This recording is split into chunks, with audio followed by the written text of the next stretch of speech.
What do we know at this point in terms of the decision around this appeal? Well, we know that the 2027 deadline that would have initially escaped her, or stopped her, I should say, from running for president and in those elections is no longer a risk case, because her legal team has gone and appealed this decision and gotten a time frame that will give us them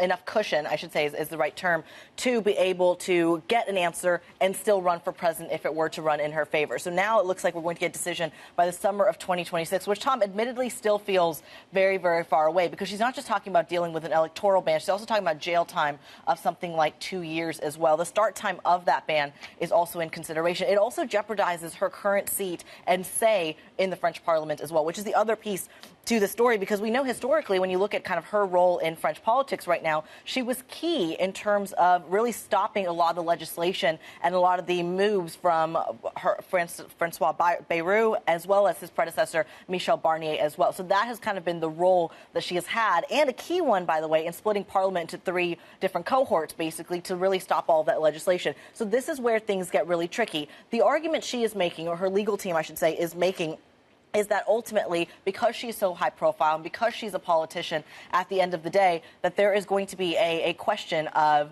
kind of the voters' appeal will take precedence over justice of the law. At least that's one take that her legal team is making. Because this is still a party, the National Rally, with Marine Le Pen at its head, at least for now, that is polling strongly as we lead up to that 2027 presidential election. It's still a long way off, but the polling has been pretty consistent in terms of the strength coming through for her party. What do we know about the domestic impact then? There's the policy piece, and then there's the standing of the National Rally within that race towards 2027. So there was an expectation that if the ban did indeed go into effect and just preclude her from running for president in 2027, we would see some sort of widespread unrest. We would see the markets freak out, and we've seen none of that in the bond market or even domestically on the ground as well. And I thought it was interesting, some of the French newspapers have come out with polls that suggest that a lot of the electorate of the French kind of republic aren't actually seeing this as a violation of justice or any sort of kind of Trump-esque moment in terms of her legal battles. In fact, 54% of the folks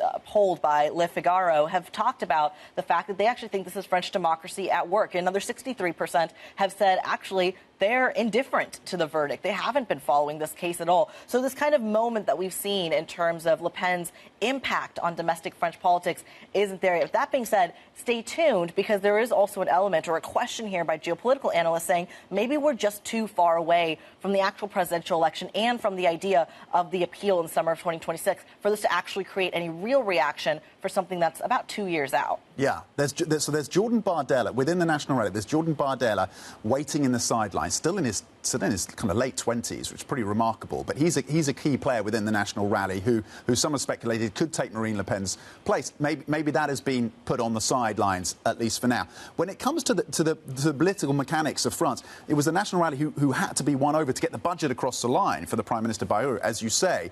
So I wonder if there's a question around what policy agenda could be affected, if not this year, then next year, as the National Rally looks to maybe leverage some of this discontent that we're seeing, not widespread protests, but at least leverage their polling advantage and the predicament that Marine Le Pen is still in. Absolutely. Well, I think you hit on 2 key points there, which are the 2 key challenges that the RN was really facing here. The first is kind of the demographic that they're appealing to. They wanted to widen that demographic and appeal to the youth as well. And that's where Jordan Bardella, despite his youth and despite his inexperience, as he's been talked about in terms of his profile in French politics, and by Marine Le Pen himself, calling him green and saying that he may not be the one to step up to the plate, has been her number 2 because of his appeal to a youthful demographic that the RN hasn't really been able to penetrate until his entrance into that kind of profile. The other piece of this, as you mentioned, of course, is the budget. And one of the big pieces of why the markets kind of freaked out in June was because Marine Le Pen's policies were ultimately going to widen the deficit,